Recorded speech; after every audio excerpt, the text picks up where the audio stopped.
이제 오늘 9일차 수업인가요? 예, 운영체제에 관한 내용이 책에 나와 있습니다. 운영체제는 뭐냐면은 윈도우 같은 프로그램을 운영체제라 그래요. 우리 윈도우 전에는 도스라는 게 있었어요. 예. 그 다음에 도스나 윈도우라는 거는 마이크로소프트사에서 개발한 운영체제고요. 그 다음에 IBM 아시죠? 그 회사에서도 도스가 나왔었어요. 우리나라에서도 뭐 협동조합에서 우리나라 K형 도스라는 것도 만들었습니다. 우리말로 목록이라고 엔터를 탁 치면 안에 있는 프로그램 목록이 쭉 보이게끔 하고, 뭐 영어로 카피 대신에 복사 이렇게 해가지고 뭐 복사하는 명령 이런 거 있었어요. 근데 느려 터져가지고 안 씁니다. 영문이 빠르니까. 예, 그냥 카피라고 쓰는 게 편하지, 뭐 복사인지 뭐 복제인지 헷갈리거든, 명령어 외우는 것도.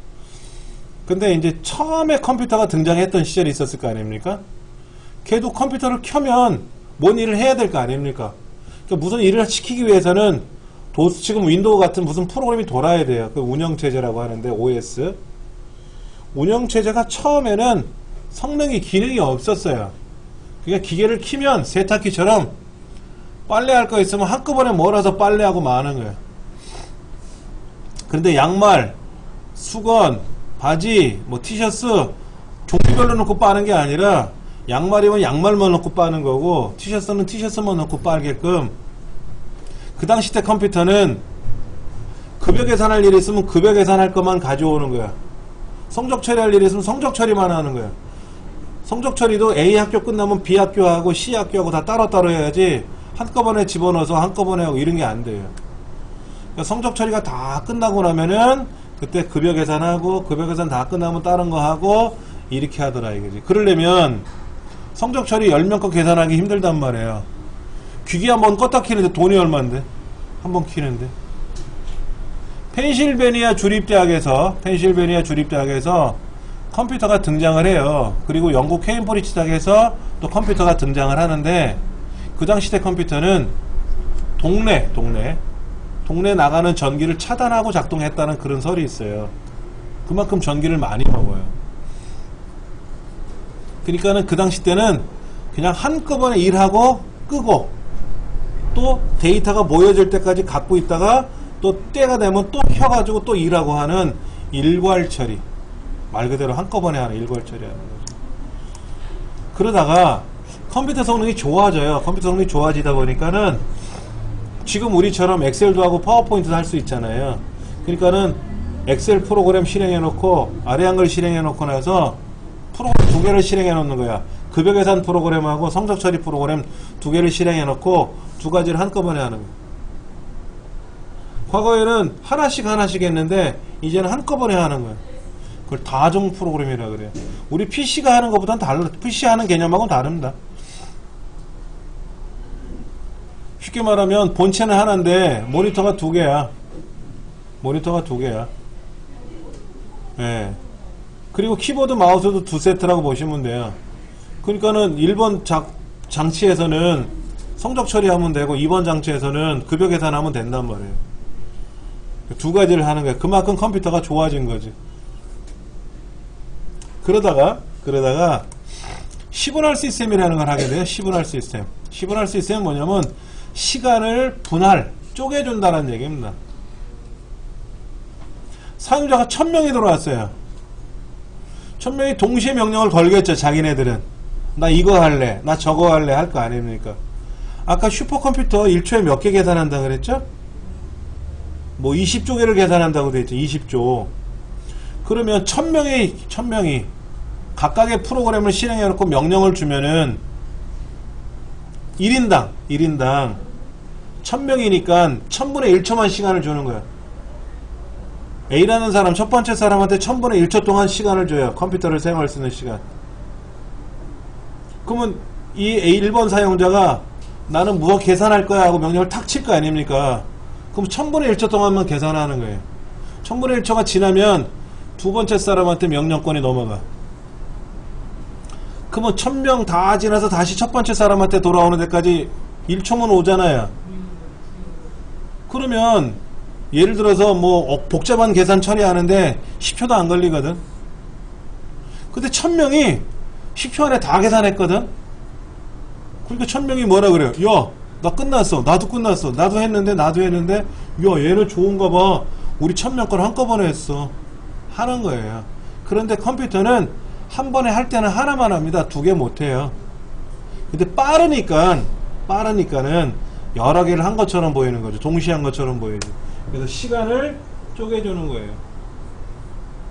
붕어빵 돌리듯이, 우리 붕어빵 굽는 거 보시면 돌아가잖아요. 그렇죠? 이렇게 돌아가듯이. 라운드 로빈이라 그래. 예, 돌아가듯이 여기서 이제 집어넣고 돌리고 하나씩 빼서 붕어빵 빼내고 또 반죽 넣고 또 돌리고 하잖아요. 그렇죠? 그런데 예를 들어서 붕어빵은 밑에 불구멍이 여러 개지만 불구멍이 하나라고 생각해 보세요. 하나. 그러면 그 시점에 가야만이 가열이 되는 거예요.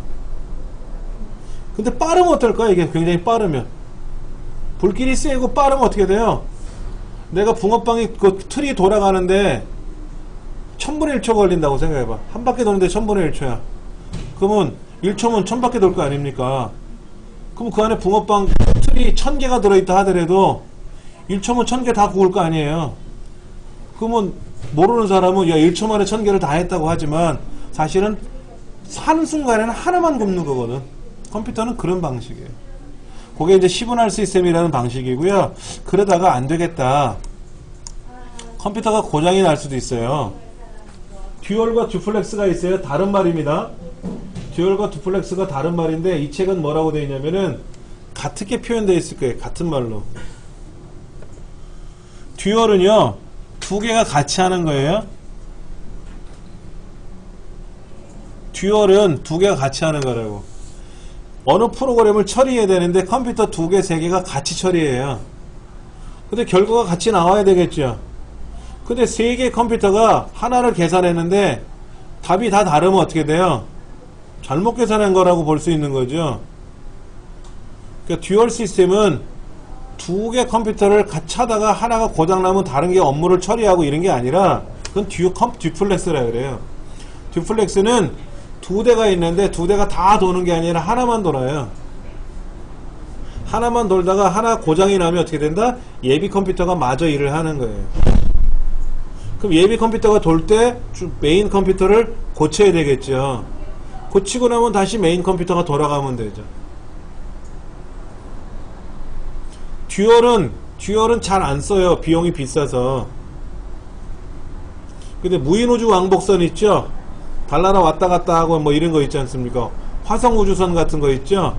이런 거는 듀얼이에요. 슈퍼컴퓨터가 5대 들어있대요.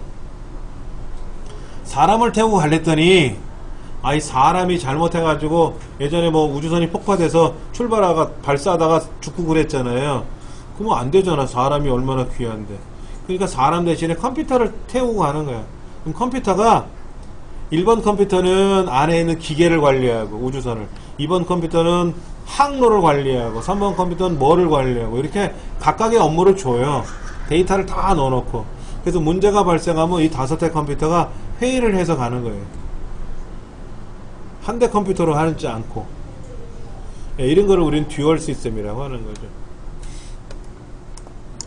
그 다음에 실시간은 뭐냐면 우리 네이버처럼 로그인 해가지고 그때그때 우리 전자우편 확인하잖아요. 좌석 예약 같은 거 은행에 가서 우리 입금하면 바로바로 입금되고 하지 않습니까? 예. 이거 실시간 처리라 그래서 리얼타임, 이건 많이 하죠. 예. 다중 처리는 뭐냐면, 다중 모드 처리는 이런 거 저런 거 한꺼번에 다 하는 거. 그러면 지금은 일괄 처리 안 하나요? 지금도 해요. 학교 컴퓨터 가지고 성적 처리 하잖아요.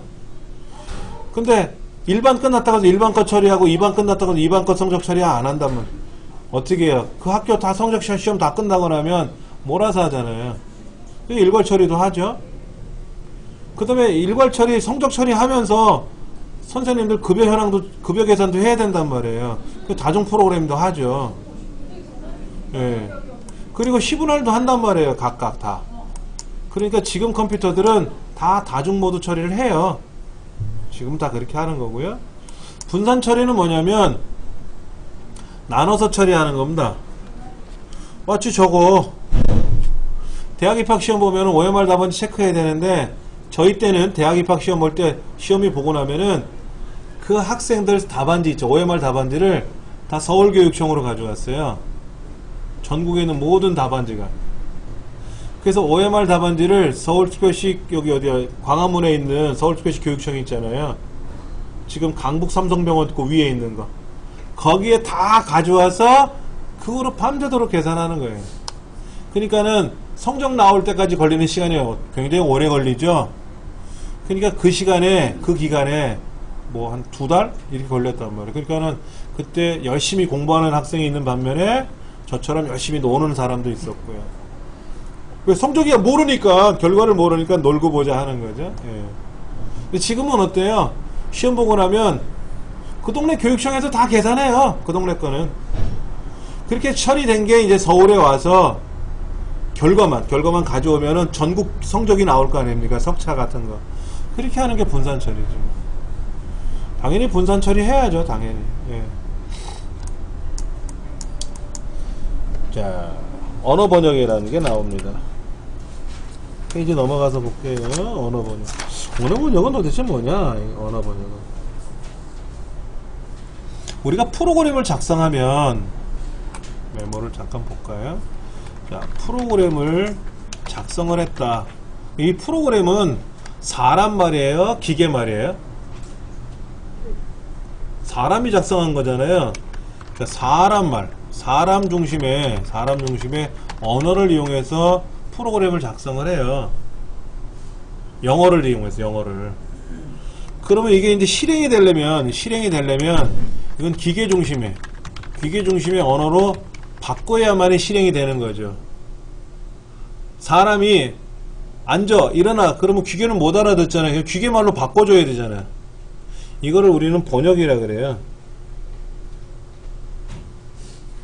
자, 번역은 크게 두 가지가 있어요. 크게 두 가지가 있는데, 첫째,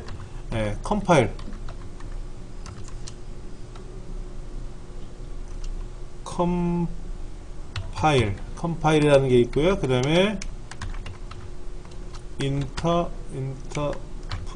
인터프리터라는 게 있어요.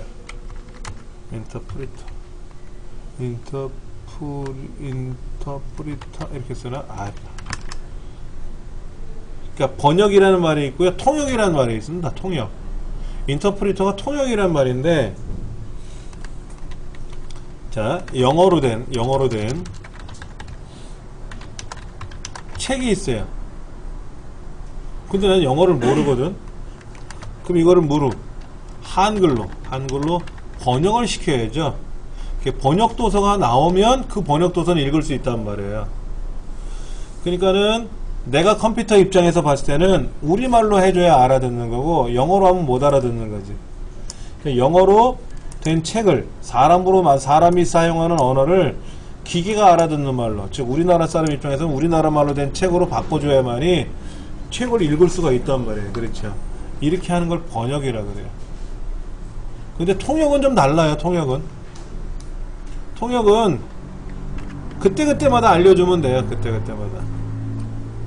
자, 좀 어려운 말인데 책에 있는 것부터 한번 볼게요. 고급 언어가 뭐냐면 사람 중심의 언어예요. 뭐라고 예를 들어 데이터를 가져와라, 그래서 계산해라, 계산된 결과를 가지고 출력해라, 뭐 이렇게 명령을 걸 거란 말이에요. 그렇게 작성한 원시 프로그램이 뭐냐면 그냥 사용자가 작성한 언어를 원시 프로그램이라 그래요. 자, 예를 들어 이렇게 한번 써볼게요. 리드 하시오.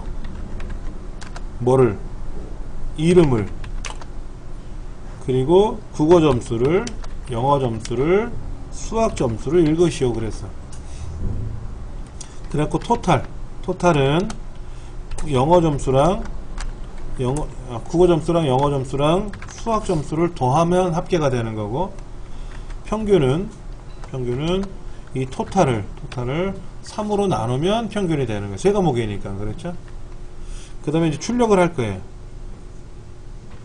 출력을 하는데 이때 이름하고 토탈하고 평균을 출력할 거예요.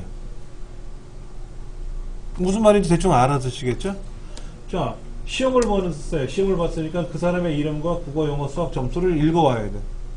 그래서 읽은 점수 중에서 국어, 영어, 수학을 더해가지고 토탈이라는 점수, 총점이라는 곳에다 계산을 해서 보관해두고 그 토탈, 총점을 3으로 나누면 평균이 되는 거예요.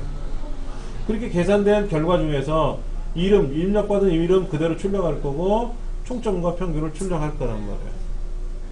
그러면 이거를 계속해서 계산하면 1000명이든 10,000명이든 1,000,000명이든 계산해가지고 그 모아진 데이터를 가지고 또 뭐를 할 거냐면 석사를 또 매겨야 돼요. 이렇게 작성해서 영어로 작성했지 않습니까? 이런 거를 우리는 원시 프로그램 그래요. 원시 프로그램. 원시 프로그램 영어로 소스 프로그램 그러죠. 소스 프로그램. 근데 이 말은 기계가 못 알아들어. 내 컴퓨터가 못 알아들어. 그러니까 기계가 알아들 수 있는 말로 바꿔야 돼. 저 원주민들, 아프리카 원주민 가면 못 알아들으니까 원주민 말로 해야 알아듣잖아요. 그렇죠? 그렇게 누군가가 바꿔줘야 된단 말이야. 그 바꿔주는데 크게 컴파일러가 있고 어셈블러가 있고 인터프리터라는 세 가지 형태의 번역 방법이 있어요. 그 중에 가장 많이 쓰는 게 컴파일을 많이 쓰는데 우리 책에 보면은 먼저 컴파일러가 나와 있죠. 네, 컴파일러가 나와 있는데 이 컴파일러는 포트란, 코볼, C, 알골 무슨 언어 이런 게 있대요. 컴파일러 언어가 있어요. 이제 그런 언어로 작성한 거를 기계적인 언어로 바꿔주는 거죠. 이런 걸 바꿔주는 프로그램을 포트란 컴파일러, 코볼 컴파일러, C 컴파일러, 컴파일러라고 부르는 거예요. 그 다음에 어셈블리라는 언어가 있어요. 어셈블리라는 약간 그 기계 중심의 언어가 있는데 저급 언어죠. 고급이 아니라 기계 중심에 가까운 언어는 저급 언어고 사람 중심의 언어는 고급 언어라 그래요. 근데 이 어셈블리라는 언어로 작성한 거를 번역해주는 번역 프로그램 이름이 어셈블러예요. 얘는 어셈블리의 번역기 이름이에요. 어셈블러는. 코볼은 코볼 컴파일러가 따로 있고 알골은 알골 컴파일러가 따로 있어요. 근데 어셈블러는 뭐냐면 어셈블리어 전용 컴파일러가 어셈블러예요. 예. 그 다음에 이제 인터프리터라는 것도 있어요. 인터프리터라는 거 있는데 인터프리터도 기계적인 말로 바꿔주긴 바꿔줍니다만 어떻게 바꾸는 게 좀 달라요. 자, 또 볼게요. 자, 이게 번역하는 과정이 있어요. 자, 번역이라는 말은 통으로 바꾸는 거예요. 통으로. 이게 책으로 돼 있다고 생각해보세요. 영어로 된 책인데 내가 못 알아들으니까 우리말로 싹 바꿔야 될 거 아닙니까? 중간에 뭐라도 놓치면 안 되고 다 바꿔야지. 그럼 바꾸고 난 다음에 이 바뀐 언어가 우리말로 바뀌었으니까, 즉 기계적인 언어로 바뀌었으니까 얘를 이제 컴퓨터에다 알려주면은 오케이 하고 실행이 되는 거예요. 근데 인터프리터는 뭐냐면 통역이라 그래. 통역. 인터프리터는 통역이라 그래서 한꺼번에 바꾸는 게 아니라 그때그때마다 바꾸는 거예요. 예를 들어서 외국 사람이 하루 종일 떠들었단 말이야. 그럼 그때그때마다 알려줘야 될 거 아니에요. 근데 저녁 먹고 이제 잠자기 전에 아까 미국 사람이 한 얘기는 이런 겁니다 하고 쭉 얘기하면 못 알아듣잖아. 그러니까는 예를 들어서 아까 이렇게 프로그램을 리드했단 말이에요. 이게 컴퓨터가 못 알아들으니까 통역기 인터프리터가 야 이거는 각각의 이름하고 점수를 읽어드리는 거야. 그럼 오케이 알아서 하고 읽어드릴 거고. 이 명령을 만나면 못 알아듣고 뻥 하고 있을 거란 말이야. 그럼 야 이거는 합계 구하는 거야. 그럼 합계 구하고. 이건 평균 구하는 거야 하고. 이건 출력하는 거야 라고. 그래서 하나 끝났잖아요. 그럼 또 실행하면 어떻게 돼요? 야 이거 읽어드리는 거고 합계 구하는 거고 평균 구하는 거고 출력하는 거야 하고. 그 다음에 또 하면 또 하고 계속 해야죠. 그러니까는 인터프리터는 실행 속도가 어때요? 느려요. 왜? 번역을 하고 실행하고 번역을 하고 실행하고 번역하고 실행하고 이러거든요. 근데 컴파일러는 얘를 다 바꿔놨잖아요. 기계적인 말로 다 바꿔놨잖아. 통으로. 그러니까는 바로 실행만 하면 돼. 번역을 안 해. 한 번만 번역하면 끝나거든. 그 번역 결과물을 목적 프로그램이라 그래요. 번역 결과물, 즉 기계어 중심의 번역 결과물이 바로 목적 프로그램이라고 하는 건데, 컴파일러는 얘를 생성해내요. 근데 인터프리터는 어때요? 그때그때마다 하기 때문에 출력은 해주지만 보관이 안 되거든. 그러니까 그 다음에 또 물어보면 또 실행하고 또 바꿔야 되는 불편함이 있어요. 그래서 컴파일러는 실행 속도가 무진장 빠른 겁니다. 그리고 대신에 번역할 때 느리죠. 통으로 번역을 해야 되니까 시간이 오래 걸리고요. 다 번역이 돼서 오케이가 되지 않으면 도대체 실행을 안 합니다. 99%까지 끝내는데 마지막에 에러가 났어. 그럼 어떻게 돼? 다시 처음부터 다시 시작해야 돼.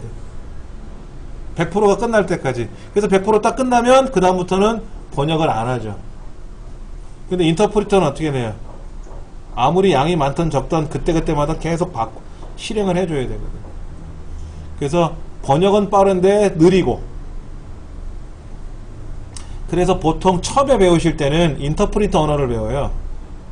얘가 배우기가 수월해요. 그래서 이제 이거 처음 신입생들은 이걸 배우고 그 다음에는 컴파일러 언어를 배우는 거죠. 그러다 보니까는 지금 포트란이나 코볼 같은 건 안 써요. 이건 60년대 나온, 70년대 나오고 제가 80년대 초반에 배운 건데, 이거는 지금 안 배우고요. 뭐 C라든지 자바라든지 이런 걸 배우는데, 이 자바라는 C라는 언어도 고급 언어, 컴파일러 언어지만은 사실 인터프리터도 다 지원해요. 프로그램을 작성하고 나서 결과를 실행해보면 번역을 해주지 않으면 에러가 나거든요. 번역하는 시간이 오래 걸리고 중간에 에러가 나면 그 에러 메시지에 따라 또 번역을 고쳐가고 또 번역하고 하는 과정이 불편한데, 이제 인터프리터로 C를 작성시키면 순간순간 실행된 결과가 보여요. 그래놓고 나서 결과가 다 이상 없이 나왔으면 그때는 이제 컴파일러로 번역을 시켜서 작동시키죠. 연습할 때는 인터프리터로 연습하고 실제로 작동시킬 때는 컴파일러로 작동하거든요. 그래서 요즘 언어들은 인터프리터 언어 따로 있고 컴파일러 언어 따로 있는 건 아닙니다. 지금은 컴파일러 언어들은 다 인터프리터를 갖고 있어요. 편해졌어요, 지금은.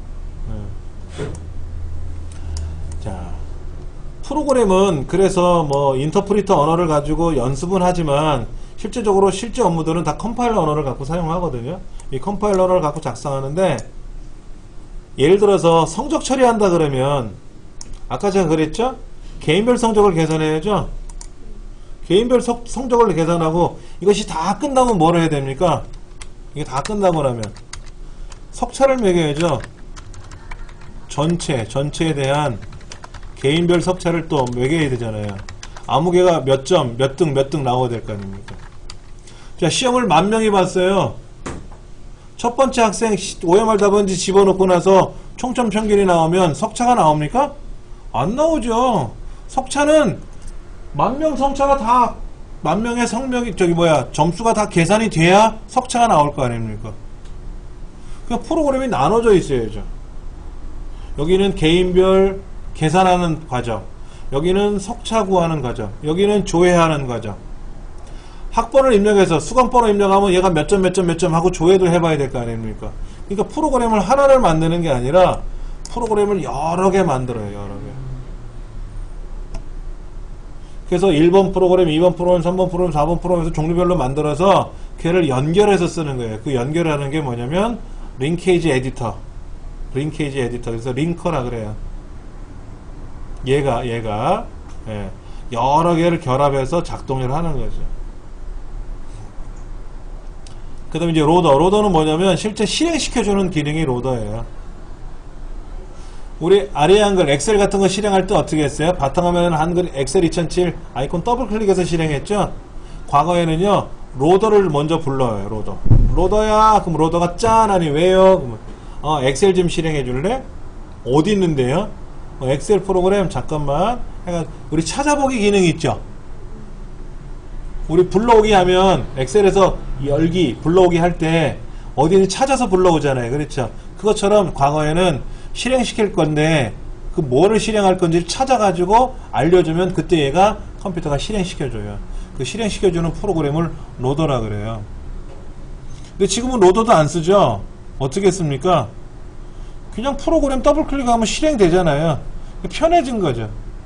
과거에는 이런 과정을 가지고 쭉 작업을 하는 겁니다. 그런데 우리가 프로그램 개발하는 거, 프로그램 작성하는 걸 배운 적은 한 번도 없어요. 이 남들이 작성해놓은 프로그램을 갖고 사용 방법을 배우는 거죠. 엑셀이든 파워포인트든 아래 한글이든 간에. 예. 근데 이제 컴퓨터 학과에 들어가면 프로그램을 개발하는 걸 배운단 말이야. 그러니까 얘를 기본으로 알아야지. 그때는 이제 이런 게 있다더라라는 것만 기억을 하세요. 이게 이렇쿵 저렇쿵 어려울 수 있으니까는. 자, 그러면 이제 요즘은 웹상에 인터넷상에서 프로그램이 작동되죠. 우리 홈페이지 인터넷 열잖아요. 이렇게 열지 않습니까? 이게 제 홈페이지잖아요. 그렇죠. 그럼 누가 만들었을 거냐, 이렇게 나오게끔. 제가 만든 거예요. 여기 보시면 오른쪽 버튼 누르면 소스라고 나와. 소스가 이거예요. 이게 소스인데 이거를 제가 다 입력을 한 거예요. 이걸 다 입력을 한 거야. 입력을 해서 여기는 어떤 그림을 불러와서 보여주고, 여기는 빨간색으로 보이고, 여기는 파란색으로 보이고, 이거는 날짜를 계산하는 명령을 걸어서 며칠 지났는지 명령을 걸어야 되고, 컴퓨터상에 있는 연월일을 분석해가지고 오늘은 몇 년 몇 월 며칠입니다 하고 보여주게끔 명령을 걸어야 되고, 어떤 건 빨간색, 어떤 건 파란색, 또 뭐를 클릭하면 뭐 삼성전자로 가고 SK텔레콤으로 가게끔 링크를 걸어야 되고, 이걸 다 제가 한 거거든요. 이렇게 하는 언어를 뭐라고 부르냐면 HTML이라 그래요. HTML. 예. 하이퍼텍스트는 뭐냐면은요, 글자에 속성을 주는 거예요. 여러분들 아래 한글에서 엑셀에서 글 써보셨잖아요. 홍길동이라고 썼어요. 그럼 그 글자예요, 글자. 그럼 거기다가 마크업을 해요, 마크업을 하는데 뭐냐면, 얘는 글자를 글꼴을 뭐로 하고 크기는 뭐로 하고, 글꼴에 뭐 밑줄을 칠 건지 뭐 기울어뜨릴 건지, 또 얘는 빨간색으로 할 건지, 이런 거 표시를 하는 거거든요. 꾸미는 거죠. 서식을 지정하는 거. 이거 마크업 한다 그래. 그래서 걔를 클릭하면 네이버로 연결이 되든, 얘를 클릭하면 뭐가 나오게끔 해야 될 거 아닙니까? 그게 하이퍼링크라 그래. 하이퍼링크. 뭐를 클릭하면 어디로 가게끔 하는 게 하이퍼링크야. 예, 그런 하이퍼링크를 이용하는 하이퍼텍스트 문서를 만드는 언어가 HTML이에요. 쉽게 말하면 홈페이지 만드는 언어. 근데 그 HTML은 기능이 가면 갈수록 좋아지긴 좋아지는데 좀 아쉬운 부분이 좀 없지 않아 있어요. 그 중에 뭐가 있냐면요, HTML은 법으로 정해져 있어요. 글자를 크게 하세요. 그러면 이런 문법을 쓰시오. 이렇게. 얘를 클릭하면 뭐가 나오게끔, 특히 그림을 보여주려면 img라는 명령을 써라 하고 규정이 있어요. 그 지시사항 외에는 쓰면 안 돼요. ABC 이렇게 해라. 그럼 ABC가 뭐야? 에러가 나. 근데 내가 HTML에 들어가는 문법이나 명령을 내가 좀 확장해서 쓰고 싶어. 확장해서. 그걸 XML이라 그래요. XML. XML은 어려워요. 굉장히 어려워요. XML. 시험 문제 HTML의 그 뭐 보안점을 확장해서 어쩌고 저쩌고 그러면 XML 이렇게 보시면 됩니다. XML 시험이 잘 나오고요. 그 다음에 또 뭐가 나오냐면 VRML. 가상현실 요즘 많죠? 많이 나오잖아요. 그래서 스마트폰 같은 거 이렇게 뭐 이렇게 케이스에다 껴가지고 눈에다 갖다 대면 뭐 가상현실처럼 보이는 게 있다며. 못 보셨어요? 그런 거? 그거 팔아요. 종이로 만든 것도 있어요. 종이로 만든 거. 종이로 뭐 7,000원인가 5,000원인가. 그래서 이렇게 딱딱딱딱 접어가지고 눈에다 고무줄로 이렇게 묶으면 돼. 예. 선글라스 끼듯이 이렇게 안경 쓰지 고무줄로 하는데, 그 사이에다가 내 핸드폰에 있는 영상이 있잖아요. 핸드폰 영상. 이렇게 딱 집어넣으면은요, 얘가 3D로 나와. 실물 막 이렇게. 그리고 가상현실은 뭐냐면, 내가 지금 쉽게 말하면 그 저번에 광고 나온 거 있던데, 그 평창올림픽 그 스케이트 뭐 스키 이런 거를 실제 내가 그 경기에 참여한 선수처럼 느끼게 하는 거. 그럼 가상현실 프로그램을 이용해서 그때 광고 한번 보세요. 광고 보면 뭐 이렇게 앞에다가 뭐 시커먼 네모 상자 같은 거 끼고 보거든요. 그것이 이제 가상현실 겸 해서 하게끔 하는 도구들입니다. 그 인터넷상에 팔아요. 쿠팡에 가면 뭐 몇천 원이면 삽니다. 그걸 누가 만들었어요. 만들어서 인터넷에 공개도 하고, 그냥 마분지 라면 박스 이렇게 잘라가지고 만들어도 됩니다. 근데 안 이쁘죠? 그러니까 구매하시면 되고. 그 VRML 가상현실 모델링 언어라고 하는 것도 있고요. 그 나머지는 이제 자바는 뭐 시험에 필수 항목이라고 보시면 됩니다. 그런 정도만 체크하세요. 나머지는 뭐. 자, 먼저 전송 방식을 좀 한번 볼게요. 전송. 자료를 지금 전송을 해야 돼요. 통신이라는 건 뭡니까? A라는 지점에서 B라는 지점으로 보내주는 게 통신이잖아요. 떨어져 있는 공간에다 보내야 되는데, 첫째 나오는 게 뭐냐면 단양 방식이라 그래요. 영어로는 심플렉스. 우리말과 영어가 같이 나옵니다. 다음 중 심플렉스 방식은 무엇인가요? 뭐 이렇게 나와요. 괄호 열고 단양 방식. 이건 뭐냐면 한쪽은 보내고 한쪽은 받기만 하는 거예요. 이런 통신. 뭐가 있나요? TV나 라디오. 예. 그 다음에 인터넷이나 전화는 보내면서 받을 수 있죠? 보내면서 받을 수 있어요. 근데 반이중은 무전기가 그래요. 무전기는요, 보내고 받을 수 있는데, 보낼 때는 못 받아요. 최근에 그 끝난 드라마, 그 태양의 후예 보면은, 알파팀 있잖아, 알파팀. 그 목 같은 데다가 여기다가 뭐 이렇게 무전기 달아놓은 거 있죠. 그래서 누가 말하고 싶을 때는 여기 있는 버튼을 누르고 말하잖아요.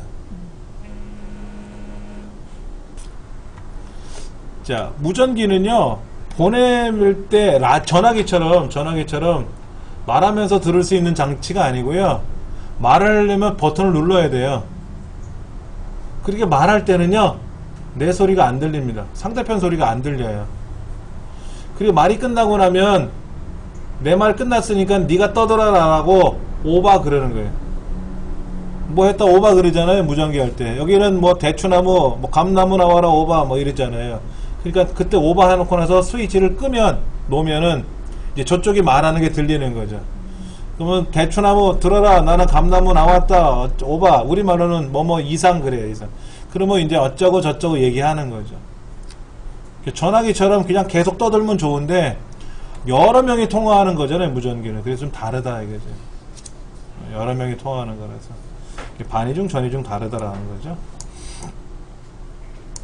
그 다음에 네트워크 방식에는 중앙집중식, 클라이언트 서버 방식, 그 다음에 동배관 처리 방식 세 가지가 있는데, 중앙집중식은 뭐냐면은 지금은 이걸 안 쓰는데 옛날에 중앙컴퓨터가 따로 있었어요. 은행에 가면 중앙컴퓨터, 본점에 중앙컴퓨터가 따로 있었어요. 지금도 있죠. 그래서 그 컴퓨터가 만약에 문제가 되면 어떻게 됩니까? 온라인이 멈추죠.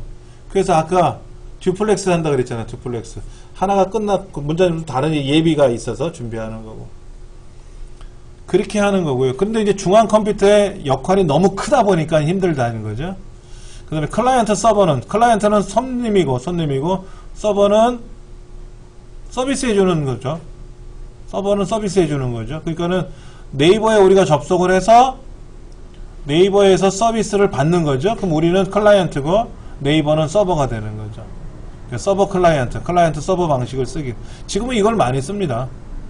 그러니까 구글이든 다음이든 뭐든지 간에 요즘은 다 클라이언트 서버 클라이언트 방식을 씁니다. 그 다음에 피어투피어는 뭐냐면은요, 개인용 컴퓨터끼리 서로 하는 거예요. 예를 들면 여러분들 네이트온 이런 거 있죠. 네이트온 메신저 같은 거. 메신저는 나하고 상대편하고 둘이서 얘기하잖아요. 그렇죠. 그렇게 하는 거를 피어투피어라 그래요. 그러니까 프로그램만 깔면 되죠.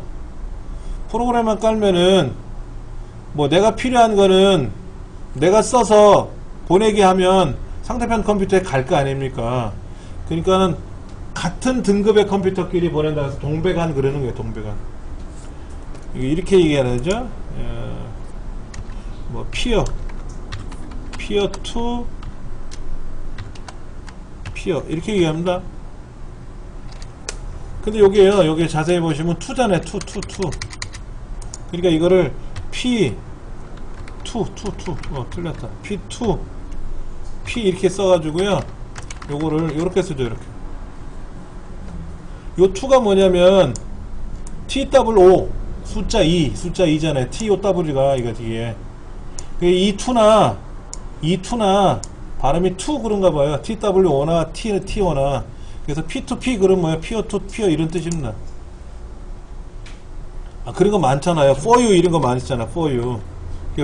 you도 이거 아니죠. 본래는 뭐야? for가 이거고 you도 이것도잖아. 이거죠. 이렇게 쓰는 건데 이렇게 쓰는데 요 for나 숫자의 for나 for고 요 you나 발음이 비슷한지 같은지 몰라도 줄여서 for you라고 쓰는 건지 이런 걸 많이 쓰는데 P2P에도 벌써 그 2라는 것이 숫자 2고 영어로 쓰면 TO 이런 거죠. 그래서 P2P 방식 많이 씁니다. 과거에 소리바다 이런 것도 P2P로 많이 썼었고요. 뭐 동키? 당락이라고 하죠. 우리나라에서는 당락이라고 하는데 이 P2P 방식 프로그램은 굉장히 많습니다. 근데 우리나라에 와서 많이 이제 사라졌어요. 여기서 많이 쓰고 있고 이런 방식도 쓰고 그 다음에 통신망 볼까요? 통신망 근거리 통신망이라고 나와 있어요. 그렇죠? 근거리 통신망 랜 로컬 에리어 네트워크라 그래요. 로컬 에리어 네트워크 로컬 영어로는 이제 랜이라고 부르는데 이거는 뭐냐면 로컬 에리어 네트워크 다른 말로 근거리 짧은 거리에 있는 통신망이다 이런 얘기고요. 그 다음에 이제 맨은 뭐냐면 메트로폴리탄 통신망. 그러니까 도시, 마을과 마을, 뭐 여기 구청과 구청 이렇게 도시 통신망이라고 써있죠. 도시와 도시 간에 연결하는 거. 그 다음에 이제 WAN, 와이드 에리어 네트워크. 굉장히 넓은 공간. 그래서 나라와 나라끼리, 뭐 대륙과 대륙끼리 하는 거. 뭐 그런 말들이 있대요. 이런 건 중요치는 않습니다. 그 다음에 이제 VAN. 이거는 VAN은 뭐냐면 Value Aided Network라고 해서 부가가치 통신망. 우리도 많이 이런 거 쓰죠. 060 띠리리 이런 거 하지 않습니까? 오늘의 운세. 그러면 뭐 어쩌고 뭐 30초당 뭐 얼마의 부가 요금이 붙습니다. 이런 거. 그러니까 기존에 통신 사업자한테 선로로 임차해가지고 빌려가지고 돈벌이를 하는 거죠. 돈벌이. 네, 부가가치 통신망. 뭐가 있을까요? 부가가치 통신망 중에 우리 일반적인 인터넷상에서는 회원 가입해가지고 뭐 방송 강의 들으려고 그러면 돈 내서 하는 거 있잖아요. 돈 내고 회원 가입하고 회원 가입하는 건 공짜인데 뭐 어떤 교육 방송을 들으려고 그러면 돈 내라는 거 있잖아요. 그렇죠. 그 무슨 영어닷컴 뭐 이런 거 있잖아요. 그렇죠. 시원 영어닷컴 이시원 씨가 하는 건가? 그것도 돈 내고 듣는 거지 않습니까? 그렇죠. 뭐 그런 거라든지 그런 게 부가가치 통신망이죠. 그 다음에 이제 BISDN 같은 종합정보통신망, ISDN은 종합정보통신망이고요. ISDN은 종합정보통신망입니다. 그러니까 과거의 통신선로들은 음성이면 음성만 다녔었는데 지금 음성, 동영상 한꺼번에 다 움직이잖아요. 그러니까 종합정보통신망이라고 부르는 겁니다. 그 다음에 이제 BISDN은 비동기식 전달 방식이다. 비동기식. 동기식은 뭐고 비동기식은 뭐냐 이걸 알아야 돼요. 비동기식하고 동기식은 뭐냐면요 순서대로 가는 게 동기식입니다. 지금 A라는 지점에서 B라는 지점으로 데이터를 보내야 되는데 데이터 통신 선로가 작으니까 어떻게 되냐면 통으로 못 가요. 그래서 어떻게 한다? 얘를 퍼즐처럼 쪼개요. 쪼개는데 순서대로 가야 돼. 순서대로. 1번 다면 2번, 2번 다면 3번, 3번 다면 4번 하고 순서대로 가서 순서대로 이렇게 기차놀이 하듯이 앞사람 어깨동무 해가지고 순서대로 쭉 따라가는 거. 이게 동기식이에요. 근데 비동기식은 뭐냐면 흩어져서 가요. 알아서 갑니다. 그 목적지에 가서 퍼즐 조립만 하면 돼요. 어떤 놈이 먼저 가든 나중에 가든 상관없습니다. 비동기식이 편해요. 비동기식이 편합니다. 예. 그렇게 해서 처리하는 방법을 우리는 BISN이다. 뭐 이렇게 나옵니다. 잠시 쉬는 시간 갖고 나서요. 네트워크 관련 장비 보도록 하겠습니다.